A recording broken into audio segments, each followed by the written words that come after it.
Un résultat décevant, là, toutefois, vous avez pris les devants tellement de fois dans le match, incapable de garder l'avance, un but refusé, là, le jeu qui ne veut pas aller pour vous. Oui, c'est sûr que il y a eu des hauts et des bas dans cette game-là, mais ça faisait quand même un bout qu'on n'avait pas lancé 40 fois au filet et qu'on avait scoré 5 buts.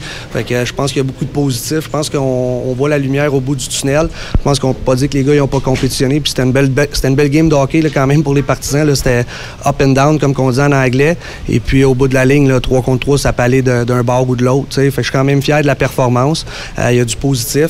Mais c'est sûr et certain que quand tu prends l'avance à 4-5 buts, on en avait assez. Là. On a commencé à jouer un peu à la dentelle. Puis c'est ça qui me tracassait un peu.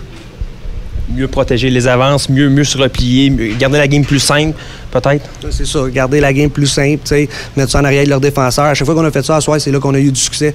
On a mis de la pression, on a utilisé nos défenseurs beaucoup pour mettre des rondelles au filet. Mais à un moment donné, là, des drop passes là, à la ligne bleue, là, ça peut pas arriver. Puis les gars, des fois, là, c'est quand même des jeunes, là, des fois, ils viennent excités, là, puis le jeu il est d'un bord puis de l'autre. Mais à un moment donné, il faut être capable de contrôler ça et prendre des meilleures décisions. Tu mentionnes, par exemple, en attaque, on a vu des belles choses. La semaine passée, tu disais qu'il faut marquer des buts. Là, ça commence à débloquer. Tu as 3 trios qui t'ont donné quand même là, des bonnes chances de marquer. Tu dois être satisfait de ce côté-là? Moi, je suis très satisfait, c'est sûr. Je pense que, comme j'ai dit dans le début de l'entrevue, la lumière est au bout du tunnel, on la voit. Et puis, il nous manquait quand même des gros éléments offensifs. On était capable de lancer 40 fois avec 5 buts. C'est une grosse équipe de hockey, l'autre bord. C'est ça, c'est un bon gardien, l'autre bord. Puis c'est une bonne équipe de hockey, l'autre bord. Ils ont beaucoup d'offensives. On l'a vu à soir. Et puis, il faut juste être capable là, de resserrer ça. On l'avait fait défensivement, mais là, à un moment donné, là, ils tournaient eux autres, l'autre bord, quand ils ont eu des chances de marquer. Puis Olivier a fait des arrêts clés aussi dans des moments opportuns qui étaient importants pour nous autres. Oui, parce que même s'il a accordé 5 buts ce soir, il a fait des gros, en troisième période, là, des arrêts dignes des Jeux de la semaine, là, on va se le dire. Il a fait des arrêts, puis que c'est important là, dans des situations où il y a des erreurs. Puis l'autre gardien, l'autre bord aussi, là, je pense que c'était... Les partisans, il y avait 2000 personnes à soir, je pense qu'ils ont eu un bon spectacle. C'est sûr que c'est décevant, mais pour nous autres, c'est un gros point quand même. Là. On va bâtir avec ça. Pour commencer la fin de semaine, c'est une équipe, comme j'ai dit, là, que ça fait une couple d'années qui sont plus à maturité. Puis on a été capable de jouer. Fait que ça prouve qu'on est capable de jouer contre n'importe qui. Comme Lapierre ce soir, t'en as donné beaucoup, je pense.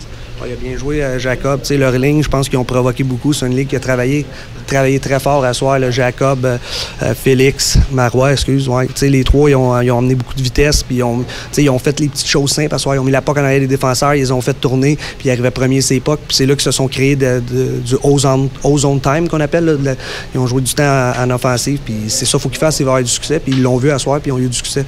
Mais au bout de la ligne, moi je pense aussi que ce qui nous a pas aidé à soir, c'est le power play. Là, on a eu des opportunités, puis on n'a pas été capable de mettre le clou, là, comme on dit, dans le cercueil. Ça l'a fait mal. Qu'est-ce qui était le problème, justement? On l'a vu en début de deuxième période. Là. Vous auriez pu avoir des occasions. Vous étiez capable de vous installer. C'était qu'est-ce qui manquait, tu penses? Bien, je pense qu'à un moment donné, c'est que la puck, elle bougeait pas assez rapidement. Les gars, ils gardaient la puck trop longtemps. Puis, à un moment donné, il faut que tu calmes un peu. Là, à un moment donné, quand les choses vont pas bien, on a tendance à se frustrer. La game est longue. Tu peux pas te frustrer à un power play. Il faut que tu sois capable de contrôler tes émotions. Et puis, moi, je pense qu'en deuxième période, là, on aurait pu mettre, comme j'ai dit, le clou dans le cercueil, puis on n'a pas été capable sur des power plays qu'on a eu. C'est aussi un peu ce qui explique le fait que vous preniez les devants, mais tout de suite, les Highlanders revenaient avec un but. Peut-être le manque de contrôle un peu des émotions?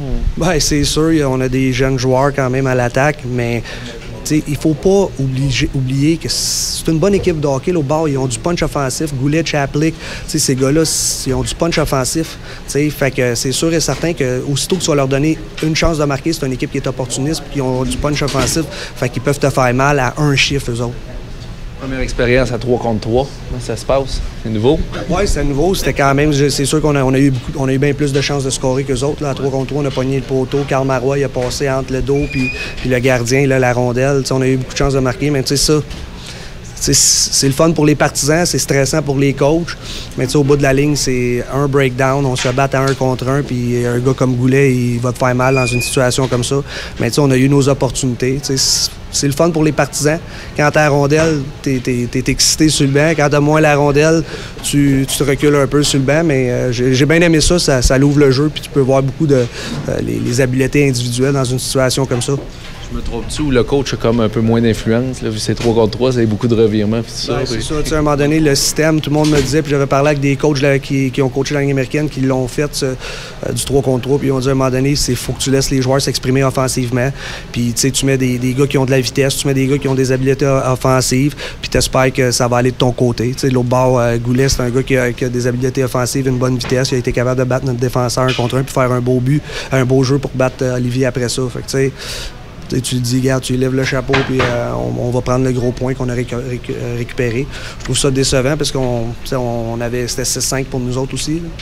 Puis il disait que le but était défaite. Là, fait que ça, j'ai trouvé ça un petit peu plate, que le jeu a continué pendant 23-24 secondes. Ça fait partie de la game. Merci beaucoup. Merci à vous autres. Merci.